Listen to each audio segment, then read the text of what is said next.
안녕하십니까. 여러분을 성경의 지세계로 안내할 성기문 박사입니다. 반갑습니다. 네, 안녕하십니까. 오늘은 발락, 발람, 그리고 신탁들이라는 제목으로 살펴보도록 하겠습니다. 민수기 22장에서부터 24장까지의 내용입니다. 네, 본문의 구성을 살펴보면 서론, 본론, 그 다음에 이제 발락과 발람의 만남, 발람의 신탁들, 발락과 발람의 이별, 그런 식으로 되어 있습니다. 네, 발람의 정체성 논란이 많죠. 미가서 6장 5절에 보면 내 백성이라는 것들아 모압 왕 발락이 꾸민 계략과 부올의 아들 발람이 한 말을 기억하며.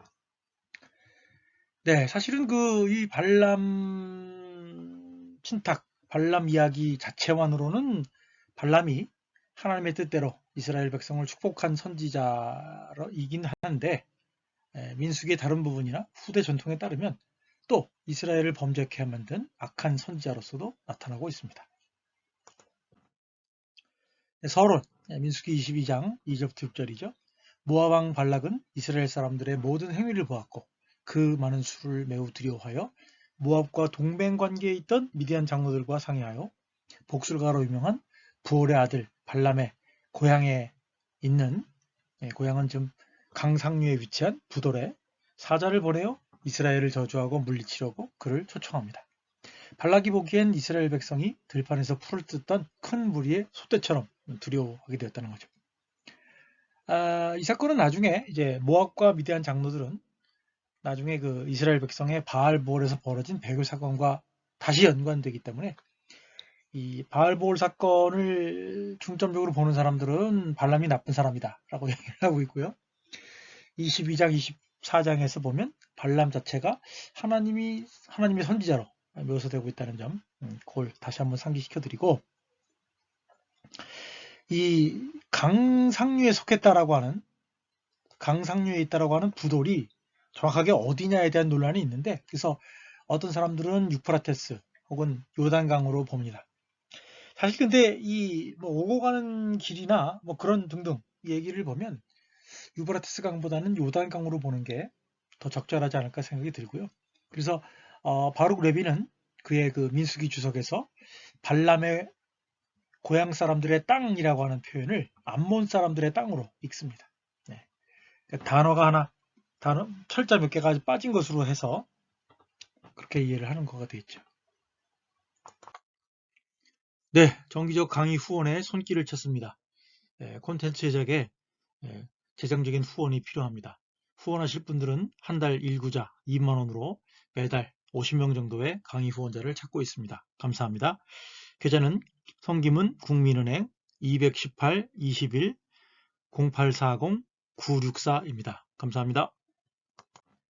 본론으로 들어가겠습니다. 22장 7절부터 24장 25절이요.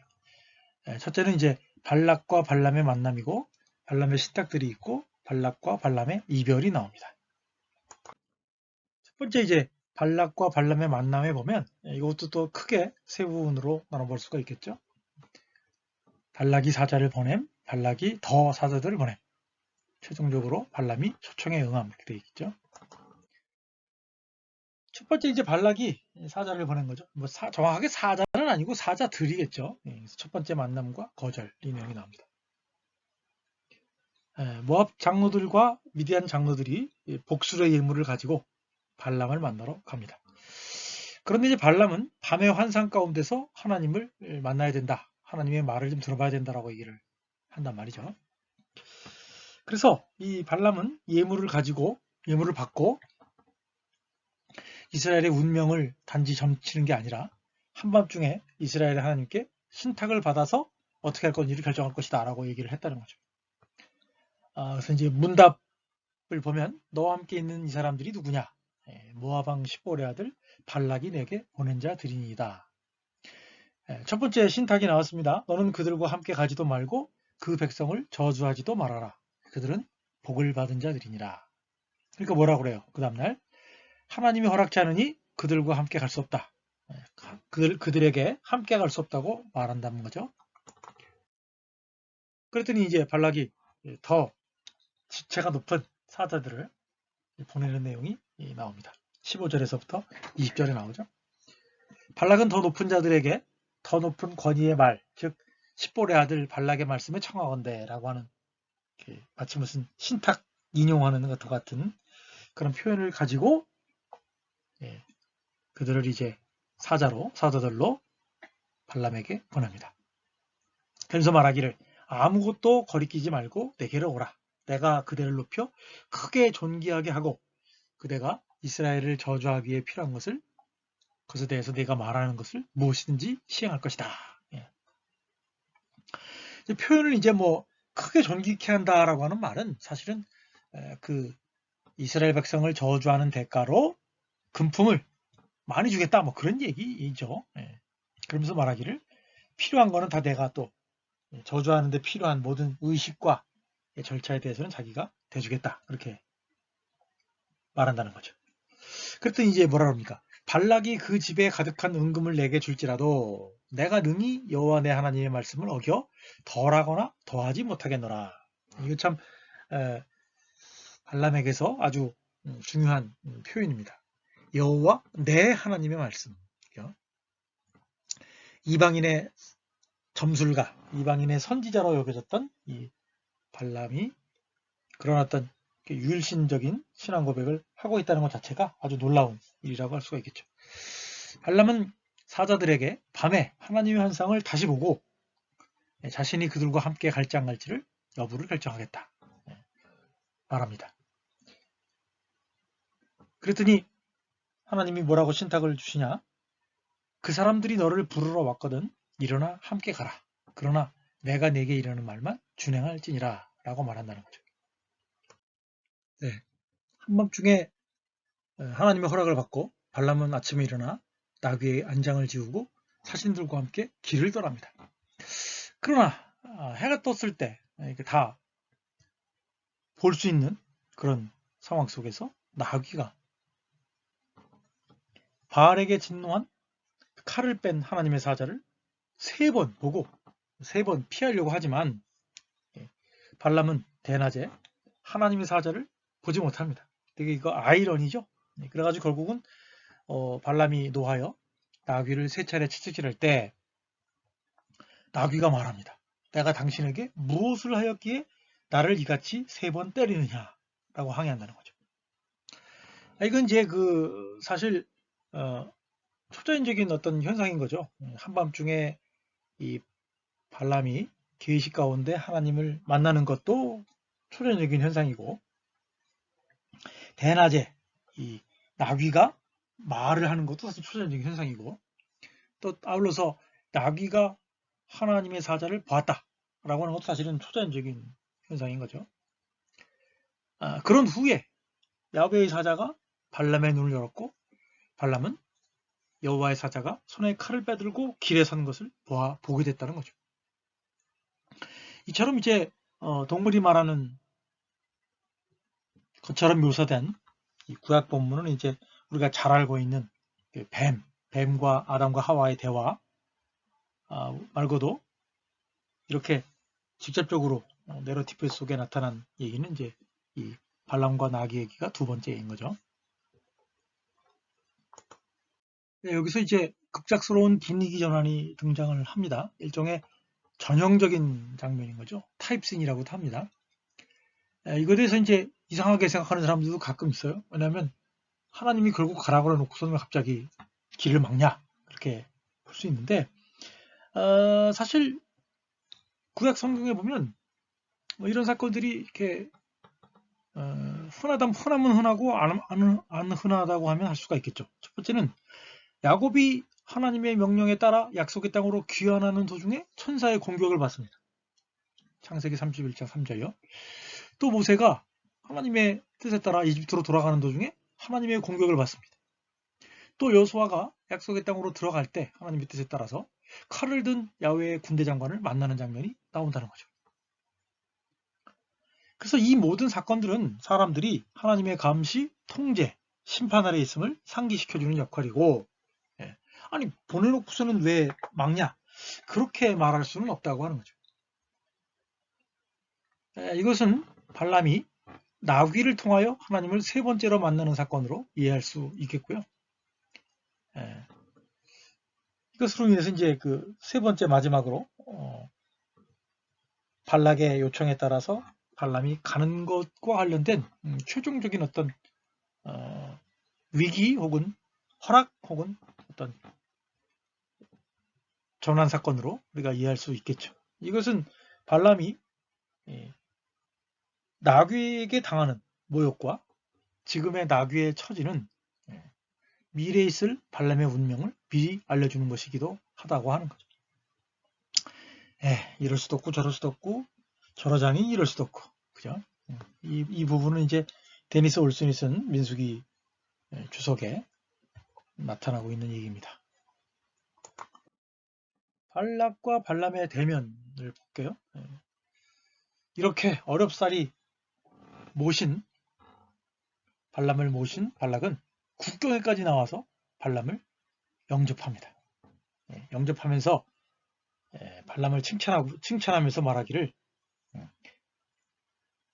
온갖 칭찬을 다 하니까 이제 발람이 말하기를, 내가 오기는 하였으나 무엇을 말할 능력이 있으리까? 하나님이 내 입에 주시는 말씀, 그것을 말할 뿐이니다 라고 말한다는 거죠. 얼마나 이 발락이 마음이 졸았으면 이런, 어떻게 보면 뭐랄까요, 수치를 당한다고 할까요? 발람에게 이런 어떤 주저함이 있으면서도 결국 불러왔으니 이젠 좀 잘 해가지고 이스라엘 사람들을 저주해야 되겠다는 생각이 마음속에 있었겠죠. 이래서 이제 점점 발람은 고대 근동의 어떤 전형적인 점술가에서 선견자로, 선지자의 역할로 그 역할이 변신되는 모습을 우리가 발견할 수 있겠습니다. 발락은 발람에게 기렛 후손에 이르는 길에서 짐승들을 잡아서 환영연을 베풉니다. 이것은 뭐 환영연으로 볼 수도 있겠고 일종의 언약 식사라고도 볼 수가 있을 것 같아요. 그렇죠? 그러니까 이 뭐랄까 어떤 일을 맡길 때 이제 계약서를 쓰는, 그렇죠? 차원에서 이런 환영연을 베푼 것이 아닌가 이렇게 볼 수도 있겠습니다. 두 번째는 이제 본론이 되는 거죠. 발람의 신탁들 22장 41절에서부터 24장 13절. 이 단락은 독백, 질문, 답변, 하나님의 말씀, 신탁, 해설 등으로 구성되어 있습니다. 각 단락은 이제 크게 22장 41절에서부터 23장 12절, 23장 13절에서부터 26절, 23장 27절에서부터 24장 13절로 나눌 수 있습니다. 공통적인 요소들은 이제 발람이 높은 곳으로 가든지 혹은 바알의 산당에 오르는 내용이 나오고요. 물론 이제 바락과 함께죠. 두 번째는 발락은 제단 7개를 쌓고 수송아지와 순양을 제물로 드리는 사건이 나오고요. 발람이 하나님과 대화하는 동안 발락은 제단에 머물러 있습니다. 그리고 발람이 이스라엘을 축복하고요. 발락은 발람의 축복을 반대합니다. 그리고 또 뭐라고 한마디 하죠. 그다음에 마지막으로 이제 발람이 자기 입장을 말하는 수사격 질문을 던지는 것으로 각각의 신탁들은 끝납니다. 그리고 이제 마지막으로는 이제 발람은 이스라엘의 새 시대와 관련한 축복을 전하고요. 또한 이스라엘의 이웃들, 이스라엘의 대적자들에 대한 심판을 예언하는 내용으로 나타나고 있습니다. 첫 번째 신탁을 보면 제가 앞서 말씀드린 것처럼 뭐 몇 가지 되게 전형적인 그런 형식들이 나오는데, 첫 번째는 아침에 발람이 바알의 산당에 오릅니다. 발락은 발람에게 바알의 힘을 빌어서 이스라엘의 끝까지를 내려다보고 저주하는 일이 하나님 앞에서 옳다면 그들을 저주하라고 말합니다. 그래서 발락은 제단 7개를 쌓고 각 제단에 숫송아지와 순양 1마리씩을 2번씩 제물로 드립니다. 아마도 이게 번제라고 볼 수 있겠죠. 발락은 여기서 제사장 역할을 수행을 합니다. 그런데 제물을 드리는 발락과 떨어져서 발람이 하나님의 음성을 기다리는데, 이것은 이제 고대 메소포타미아의 제의를 떠올린다고 합니다. 발람은 산꼭대기의 평지에 이르러서 이제 말씀드린 것처럼 이스라엘의 끝까지를 내려다보고 저주를 할 것이냐 아니면 축복을 할 것이냐 그런 기로에 서게 된다는 것이죠. 앞서 말씀드린 것처럼 발람이 하나님과 대화하는 동안 발락은 제단에 머물러 있으면서 제사를 지냈다는 거죠. 그러니까 이제 하나님은 발람의 입에 말씀을 주셨습니다. 발람의 첫 번째 노래는 이렇게 됩니다. 발람이 이스라엘을 축복합니다. 말하기를 하나님이 꾸짖지 않으신 이스라엘을 꾸질 수는 없다 라고 말하죠. 첫 번째 노래의 내용을 좀 보면 발람의 정체성을 드러냅니다. 발람은 하나님의 선지자다. 첫 두 행은 발람이 모압에 온 목적을 말합니다. 비록 야곱을 저주하고 이스라엘을 꾸짖으라는 요구를 수행할 수 없다라고 하는 점을 말합니다. 이스라엘은 독립적이며 독특한 백성이 될 것이다. 이 백성은 홀로 살 것이라 그들을 여러 민족 중에 하나로 여기지 않으리로다.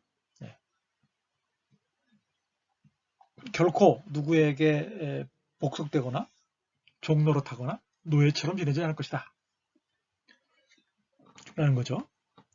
발람은 이스라엘의 수가 매우 크며 자신이 이스라엘처럼 의롭게 되기를 또한 바라고 있습니다. 다섯 번째, 발락은 발람의 말에 당황하며 발람의 축복을 반대합니다. 마지막으로 발람은 자기 입장을 말하는 수사학적인 질문을 합니다. 여호와께서 내 입에 주신 말씀을 내가 어찌 말하지 아니할 수 있으리까? 두 번째 신탁입니다. 소빔들이라는 비스가 꼭대기로 올라갑니다. 이 소빔이라는 게 전망대라는 뜻인데 이 들이에요 또 그죠? 전망대라는 이름을 가진 들에 비스가 꼭대기로 올라간다는 거죠. 발락은 그곳에서 발람에게 이스라엘의 끝만 내려다보면서 저주를 하라고 말합니다. 발락은 제단 7개를 쌓고 각 제단에 수송아지와 순양 한 마리씩을 2번씩 제물로 드립니다. 여기서 발락은 또 제사장 역할을 수행을 하고요. 제물을 드리는 발락과는 떨어져서 발람은 하나님의 음성을 기다리고 있습니다. 발람은 당연히 꼭대기로 올라가죠. 그 꼭대기에 평지에서 하나님의 신탁을 듣습니다. 마찬가지로 발람이 하나님과 대화하는 동안 발락은 제단에 머물러 있습니다. 이제 하나님은 발람의 입에 말씀을 주셨습니다. 발람의 두 번째 노래입니다. 발람이 이스라엘을 축복합니다. 발람은 하나님이 꾸짖지 않으신 이스라엘을 꾸짖을 수 없다라고 하는 점을 노래합니다. 두 번째 노래는 거짓말과 후회가 있는 사람과는 다른 하나님의 정체를 드러냅니다. 하나님은 이스라엘을 축복하기 원하시니 이스라엘의 허물을 보지 않으실 것입니다. 하나님은 출애굽의 능력이 들쏘았고 야곱을 저주할 사술도 복술도 없으며 이스라엘은 사자와 같이 강력합니다. 다섯 번째, 발락은 발람의 말에 당황하며 발람에게 저주도 축복도 하지 말 것을 말합니다. 그랬더니 발람이 자기 입장을 말하는 질문을 또 하죠. 수사적 질문입니다. 여호와께서 말씀하신 것은 내가 그대로 하지 않을 수 없다고 하지 아니하도이까. 세 번째 신탁입니다. 발람이 광야가 내려다 보이는 부올산 꼭대기로 올라갑니다. 발락은 발람에게 이스라엘이 향할 광야를 보여주며 이스라엘을 저주하라고 합니다. 발락은 제단 7개를 쌓고 각 제단에 수송아지와 순양 한 마리씩을 2번씩 제물로 드립니다. 발락은 여기서 또한 제사장 역할을 수행하고요. 또 마찬가지로 제물을 드리는 동안 떨어져서 발람은 하나님의 음성을 기다립니다. 여기에서는 또 특별하게 하나님의 영이 발람에게 임합니다. 그러니까 그 전까지는 뭐 계시로 임하거나 목소리로 임했다면 여기서는 이제 하나님의 영이 임했다는 식으로 말하고 있어요. 마찬가지로 이제 발람이 하나님과 대화하는 동안 발락은 제단에 머물러 있고요. 이제 발람은 징조나 술수에 의존하지 않은 채 하나님의 선지자로서 영에 감동받아서 그 말씀을 전하게 되었습니다. 발람이 이스라엘을 축복합니다. 이 세 번째 노래는 이스라엘이 차지할 땅을 말하고 있습니다. 그곳은 윤택하고 풍요로운 땅입니다. 그 벌어짐이 골짜기 같고 강가의 동산 같으며 여호와께서 심으신 침향목들 같고 물가의 백향목들 같도다. 마찬가지로 이스라엘은 사회정치적으로도 탁월할 것을 말합니다. 그러니까 어떤 땅의 풍요로움 플러스 어떤 정치적인 권력도 권세도 있을 것을 말해준다는 거죠. 이스라엘을 출애굽시키신 하나님은 강력하시고 전사하시다. 발락은 발람의 말을 듣고 분노하여 비난하며 더 이상 이제 이것으로 인한 보답은 없다. 소기의 목적을 전혀 이루지 못했으니 이제 주려는 주겠다고 했던 대가는 없다라고 말하는 거죠. 그러니까 발람이 자기 입장을 말하는 수사적 질문을 또 좀 길게 합니다. 당신에게 보낸 사신들에게 내가 말하여 이르지 아니하였나이까. 가령 발락이 그 집에 가득한 은금을 내게 주지라도 나는 여호와의 말씀을 어기고 선악간에 내 마음대로 행하지 못하고 여호와께서 말씀하신 대로 말하리라 하지 아니하였나이까. 오자고 부른 건 당신이지만 나는 처음부터 분명히 그렇게 얘기했다라고 얘기를 한다는 겁니다. 네, 이제 마지막이죠. 발락과 발람의 이별입니다. 그래서 14절은 발람의 결단, 15, 24절은 추가적인 신탁, 25절은 발람의 귀환입니다. 발람의 결단입니다. 이제 나는 내 백성에게로 돌아가거니와 들으소서 내가 이 백성이 후일에 당신 백성에게 어떻게 할지를 당신에게 말하리이다. 발람의 이제 추가 신탁입니다. 추가 신탁은 모압과 에돔, 아말렉, 가인 족속, 아수르 신탁과 같은 일종의 열방 신탁적인 내용이 포함되어 있어요. 물론 이제 마지막 곧 살펴보겠지만 이스라엘이 이런 이웃들을 다 이기고 그들을 지배할 것이다. 뭐 그런 식으로 얘기가 끝나기 때문에 어떤 이스라엘의 어떤 먼 미래에 대한 축복이라고도 할 수가 있겠죠. 그런데 이제 형식은 마치 열방 신탁과 비슷하다는 거죠. 또한 이제 이 신탁이 어려운 이유는 명확하게 해석하기가 어렵다는 점이 있어요. 그래서 그걸 대략 여러분들이 이해하시고 해설을 좀 들으시면 좋을 것 같습니다. 모압과 에돔과 아말렉입니다. 이 내용을 간단하게 정리하면 모압을 다스릴 왕이 이스라엘에게서 나올 것이다. 에돔과 세일을 다스릴 왕이 이스라엘에게서 나올 것이다. 아말렉 족속을 다스릴 왕이 이스라엘에서 나올 것이다. 뭐 이 얘기는 사실은 민수기 뒷부분이나 아니면 뭐 신명기에 보면 관련된 내용들이 나오기 때문에 그거를 참조하시면 좋을 것 같고요. 다음은 이제 가인 족속 아수르 신탁입니다. 아말렉 족속 성읍에 살았던 겐 족속의 멸망을 다룬다는 입장과 피와 폭력에 근거한 도시 문명에 대한 심판 선언이라고 보는 입장이 두 가지가 있는데 참 애매하죠. 왜냐하면 가인 족속 혹은 겐 족속이 아수르의 포로가 되었다? 이건 참 너무 후대의 일이죠. 그래서 여기에서 그리고 또 이게 또 증거들이 찾기가 어려워요. 이 족속들이 포로가 되었다는 것에 대해서. 그래서 여기서 아수르는 아수르 제국이 아니라 아수림이라고 하는 가나안 족속으로 보기도 한다라고 하는 거예요. 하여튼 결국 모압, 에돔, 아말렉, 겐 족속은 아수르에게 멸망당할 것이며 아수르는 에벨과 함께 기띔 사람들에게 멸망을 당할 것이며 기띔 사람들은 이스라엘에게 멸망할 것이다. 이렇게 요지가 그렇게 볼 수 있겠죠. 앞서 말씀드린 것처럼 이것은 구약 선지서에 등장하는 예언자의 전형이기도 하고 하나님의 역사 가운데 이스라엘 이웃들이자 원수들에게 어떻게 행동하실 것이며 또한 결국 이스라엘의 궁극적인 승리와 또한 이들의 그로 말미암아 평화가 보장될 것이다라고 하는 점을 약속하고 있다고 하는 거죠. 이제 마지막 발람의 규환입니다. 발람이 일어나 자기 곳으로 돌아가고 발락도 자기 길로 갔더라. 이것은 발람 신탁의 끝이기도 하고 결국 다음에 나오는 이스라엘의 어떤 그 바알볼에서의 범죄 전조가 됩니다. 일종의 뭐랄까요, 시작점이기도 하죠. 그런 면에서 이 발람이 좋은 사람이냐 나쁜 사람이냐, 그 얘기가 이제 사실 갈리게 되는 근거가 되기도 합니다.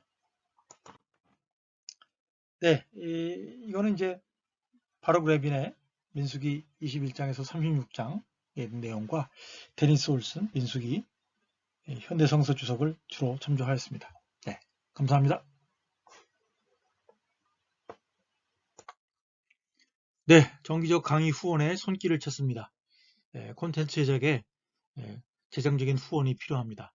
후원하실 분들은 한 달 1구자 2만원으로 매달 50명 정도의 강의 후원자를 찾고 있습니다. 감사합니다.